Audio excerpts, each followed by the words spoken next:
Assalamualaikum warahmatullahi wabarakatuh. Kembali lagi kita bertemu dalam pembelajaran kimia untuk kelas 11 yang berjudul penentuan delta H reaksi. Nah, jadi persamaan termokimia itu ada aturan penulisannya. Jadi di sini kita pertama-tama akan mempelajari tentang aturan penulisan persamaan termokimia. Apa saja aturannya? Yang pertama, tuliskan persamaan reaksi lengkap dengan koefisien dan fasenya. Kemudian tuliskan delta H di ruas kanan pada hasil reaksinya. Apa sih maksudnya? Perhatikan contoh berikut. Nah, jadi di sini reaksi lengkap itu ada yang sebelah kiri panah, ini namanya reaktan.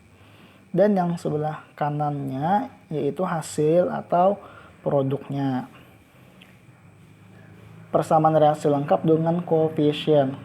Apa itu koefisien? Koefisien adalah angka yang di depan sini. Nah, di depan senyawa ya. Jadi di sini sebenarnya di sini ada angka 1, cuma angka 1 itu tidak perlu dituliskan. Di sini 1. Ini setengah, ini sebagai koefisien ya, dan ini 1. Nah, ini koefisien. Dan fasenya itu yang ini. Nih, G itu artinya gas.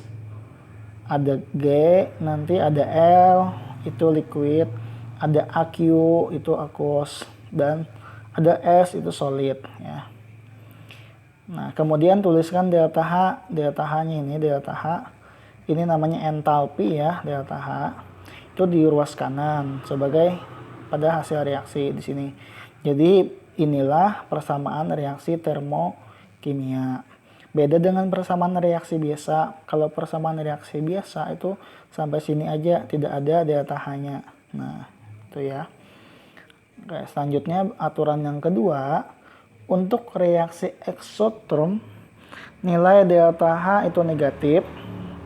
Sebaliknya reaksi endotherm nilai H itu positif, delta H-nya positif. Nah, kita ambil contoh di sini. Ada reaksi A ditambah B menjadi C. Delta H-nya itu negatif. Misalkan nih angkanya sembarang aja ya, 500 Kj. Berarti di sini reaksinya itu eksotherm. Apa sih eksotherm yang kemarin kita bahas?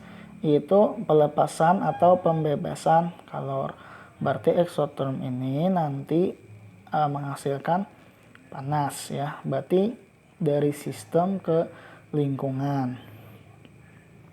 Kemudian contoh yang lain, reaksi antara D plus E menjadi F. Delta H-nya bernilai positif. Nah, kalau positif berarti itu endotherm. Itu penyerapan kalor yang mana dari lingkungan ke sistem.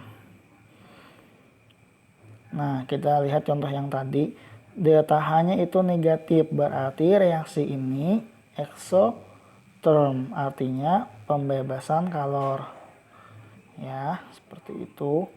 Kemudian yang nomor 3, bagaimana aturannya? Jika persamaan termokimia dikalikan dengan faktor tertentu, nilai delta H-nya juga dikalikan dengan faktor tersebut. Apa sih maksudnya? Perhatikan contoh berikut. Nah, ini persamaan termokimia yang seperti contoh yang tadi. Kemudian, nah ini apa bedanya dengan yang ini? Yaitu persamaan termokimia yang ini itu perkalian 2 atau dikalikan 2 dari yang di atas. Ini tadi kan 1, koefisiennya ini jadi 2. Ini setengah kali 2 jadi 1.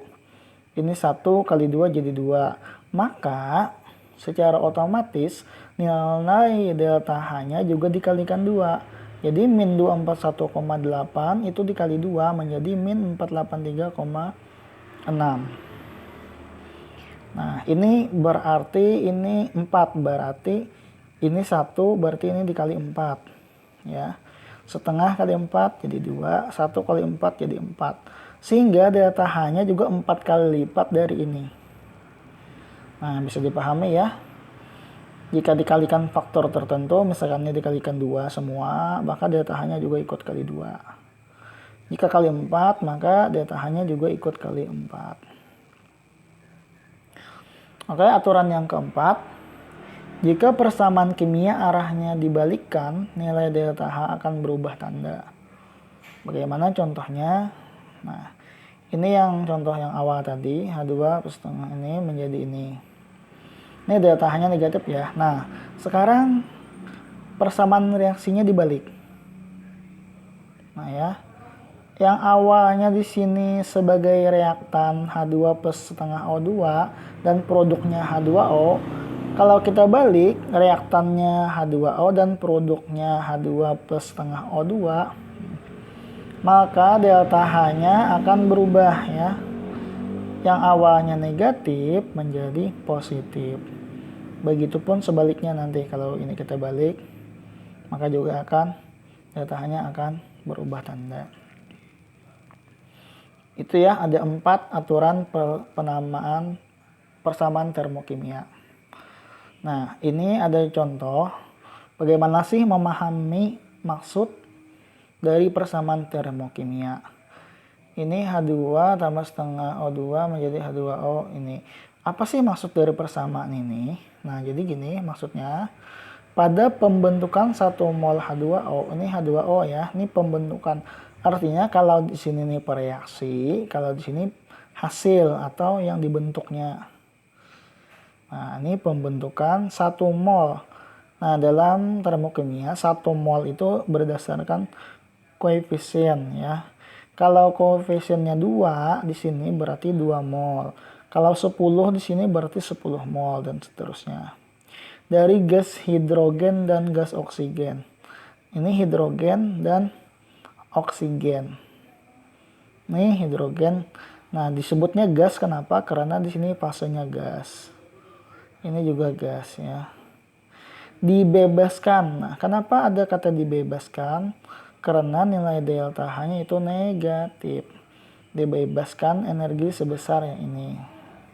Berarti reaksinya karena negatif, maka disebut dengan reaksi exotherm. Nah, sekarang soal nomor 1. Pada pembentukan 4 mol H2O dari gas hidrogen dan gas oksigen dibebaskan energi sebesar sekian. Kira-kira apa ya persamaan reaksinya? Nah, ini kalian coba ya cari. Nah, ini persamaan soal nomor 2. Ada persamaannya. Kira-kira apa ya artinya? Nah, nomor 3.